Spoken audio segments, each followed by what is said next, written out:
Hello, everyone. I got inspired by some of our colleagues to share my experience nuclear medicine.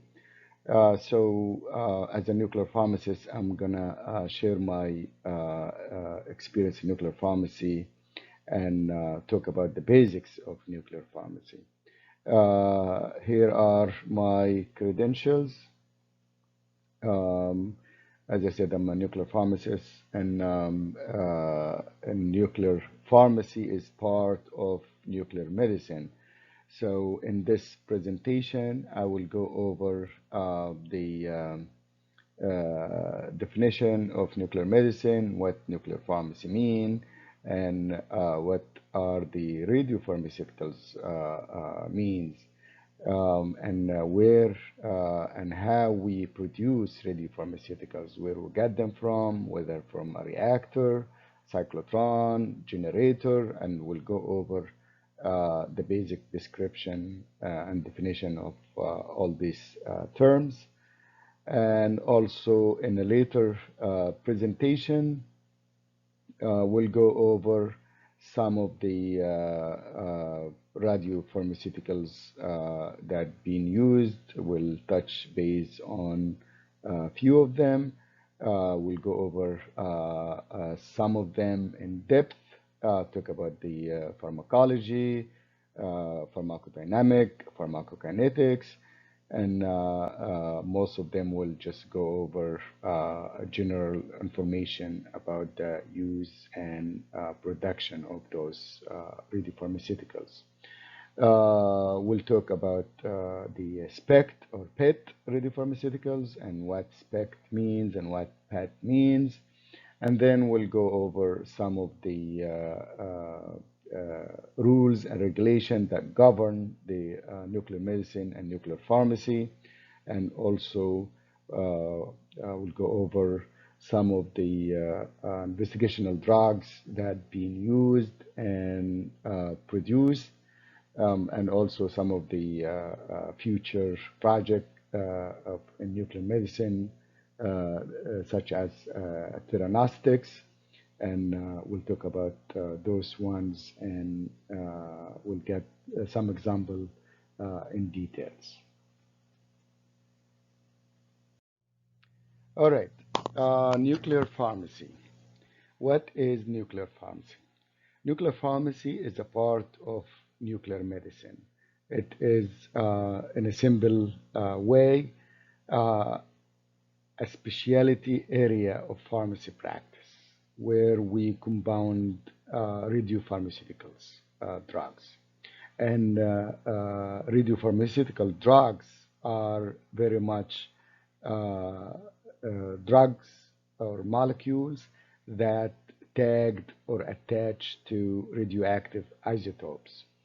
And those molecules works as a vehicle where they are travel inside the body once you inject them, or if you want to give PO, and then goes to the target organ that we would like to either diagnose or treat. And then the radioactive isotope will actually help us to kind of see where is this molecule travel to, and we can capture the image of those molecules physiology or movement through the radiation that comes out of the radioactive isotopes. And we'll talk about the different type of radiations, different type of particles that get emitted, and different type of camera that can capture those particles. So where we do all these radiopharmaceutical drugs and compound them in a place called nuclear pharmacy.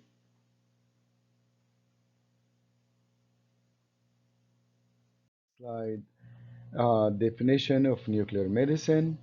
Nuclear medicine is a specialized area as well of radiology that uses a very small amount of radioactive materials or radiopharmaceuticals to examine organ function and structure. And now they use something called theranostics that can be used as diagnostic tools and treatment as well, or can be just treatment solely.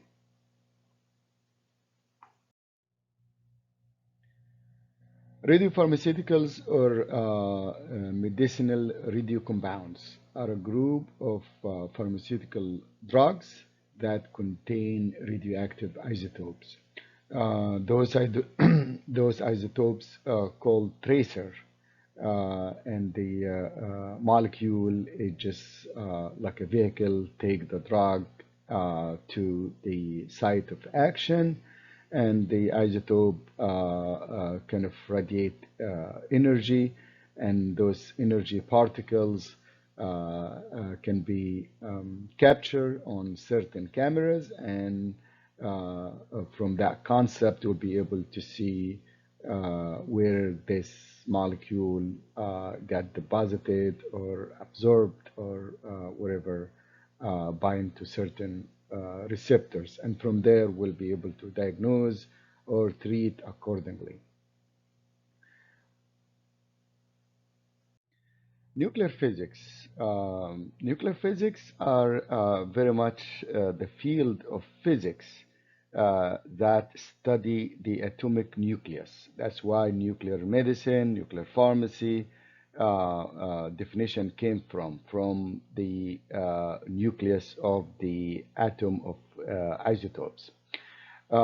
So we study the activity of those nucleus and the constituent of each isotope. And from the knowledge of that, we'll be able to utilize that in medicine, where, for example, we know certain nucleus of certain isotope produce certain energy particle or radiate certain particle. We call this radiation. And those particles, for example, if it's a gamma particles, we have a gamma camera that capture those particles, and we will be able to use those isotopes and embedded them in a molecules and then inject them in a human body, and be able to design a molecule that can travel to whatever organ or target tissue that we intend to study or diagnose or even treat, like a cancer tissue. And based on the isotope that we tag or attach to that molecule, we'll be able to utilize the camera and see where the molecule goes, or be able to use a certain isotope based on the knowledge of the atomic nucleus and the type of energy or particles that get emitted. For example, if beta particles, will be able to actually treat and kill if there's cancer tissue, for example. Um, Now we learn about the radio pharmaceuticals. So the radio pharmaceuticals are very much combination between two particles, two elements, the molecules and the radioactive isotope that get tagged to that molecule or attached to it. So the molecule you utilize as a vehicle, take the radioactive isotope to the target tissue or receptors or whatever cells or area that we needed to either diagnose, treat, or study. And then the radioactive isotope emit the energy that we will be able to capture it in a camera to diagnose or deposited this energy into the tissue, for example, cancer tissue, if a beta particle to kill this tissue and treat the cancer. So the radio, the molecules, we get them from, or we can design them or compound them in radioactive I'm sorry, radiopharmaceutical labs. We can design the molecule in a way that we can inject it in a body and design it to travel or bind to certain type of receptors. And then in order to get the radioactive isotope, there's only two sources that we can get the radioactive isotopes from. One of them is a nuclear reactor. So nuclear reactor very much utilize uranium as the main fuel for this type of reactors, and through a fission reaction, neutron get produced, and those neutrons irradiate certain isotope. For example, if we're using molybdenum 90, molybdenum inactive, radiated neutrons become molybdenum 99 radioactive, and this extra activity need to get rid of it for the nucleus or the atom to be stable, and this is what we call radiation. Moly, we call molybdenum 99 Moly. So Moly is kind of one of the isotopes that have a longer half-life. I believe it's 65.9 hours. So this is good enough to get the isotope from the reactor in a device called generator, and we'll talk about this at the end of this presentation.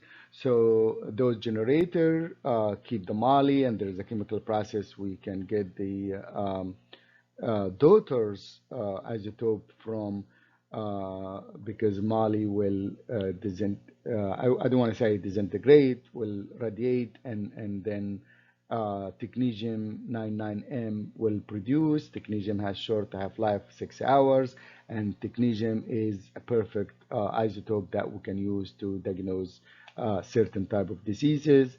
For example, cardiac myopathy. We can use it for diagnosis of myocardial ischemia, myocardial infarction, and many other purposes. And the second source that we get the radioactive isotope from or produce it from is something called cyclotron or accelerator, and we'll talk about this in a second. The second source that we get the radioactive isotope from is called cyclotron. And what is cyclotron basically is it is an accelerator, a charged particle that applied on it a high frequency alternating voltage and that run between two D-shaped magnet. And what basically it happen is you accelerate this proton, usually H, for example, H plus if in a simple cyclotron, and those protons hit something called a target, usually heavy water, H2O 18, and oxygen 18 has 8 proton and 10 neutrons. And when you hit the oxygen atom with a positive proton, that will kick off one of its nucleus neutrons, and this and now you'll get 8 proton, and I'm sorry, now we got 9 proton because the proton will increase one and neutron will reduce one because of the proton that hit the nucleus of OT. So now we're getting 9 proton and 9 neutron. Original atom OT was 10 neutron, 8 proton. So now you're getting a completely different isotope, which we call it F18. And that F18 now became radioactive. So this excess activity that this F18 gained will have to release it somehow, and release it in something called positron. which is a very much positive electron. This is probably new for many of you. Positive electron, yes, very similar. So next slide, I'll show you some of the physical reaction that happens and give you an example to illustrate this process. But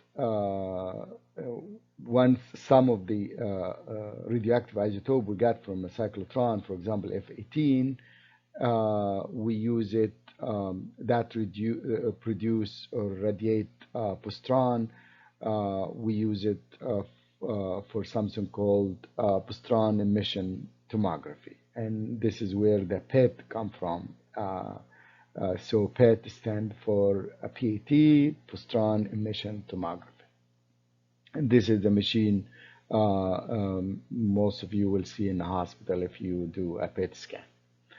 They usually use one of the positron emission isotopes such as F18 or that will be tagged to a molecule, for example, fluorodeoxyglucose, FDG, that very similar to glucose and kind of utilize in metabolism of the tissue and then get uptaken by those cells. You'll be able to see the F18 by the PET scan, and then you'll be able to diagnose cancer tissue where metabolism at a high rate. Next slide, I'll show you the physics behind this cyclotron. The physics behind positron emission, as we said, the positron is like electron but has a positive charge. And during positron emission, a proton changes to a neutron. And the way it does that, it's by producing excess positive energy in a form of positron. As we know, when we radiate the original atom with proton, now we have this proton excess of energy and make the atom unstable and radioactive. So this unstable atom has to come to a stable state. In order to do that, it has to release excess energy. And in this type of isotope, the excess energy will be released as a positron because of this particular physics, where the proton change into neutron. So in this case, the number, the atomic weight, which is A here, will not change because the one changed into the other, but the atomic number will change because the atomic number is a proton will be -1, and this -1 will be released as. Now we're going back to the radionuclide generators. Radionuclide generators is a device which provide a local supply of a short-lived radioactive substance such as technetium-99m from a decay of a longer lived parent such as moly-99. There's a process we can get this technetium out of the generator. We'll go over this in details in next presentations. But we got our parents radionuclide with longer half-life such as moly-99 from nuclear reactor. And as I said, moly has about 65.9 hours of half-life, so that will give enough time to reach to the nuclear pharmacy and actually stay for some times and decay into a shorter half-life, which is Tech 99M, and will be able to produce a good amount of radiopharmaceuticals.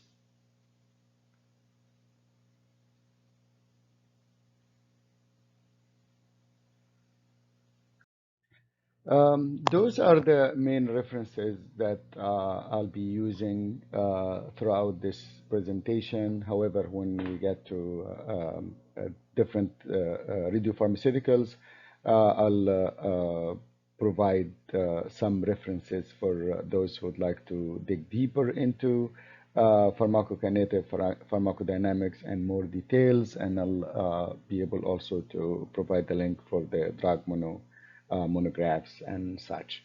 These are the two main textbooks that I use here, and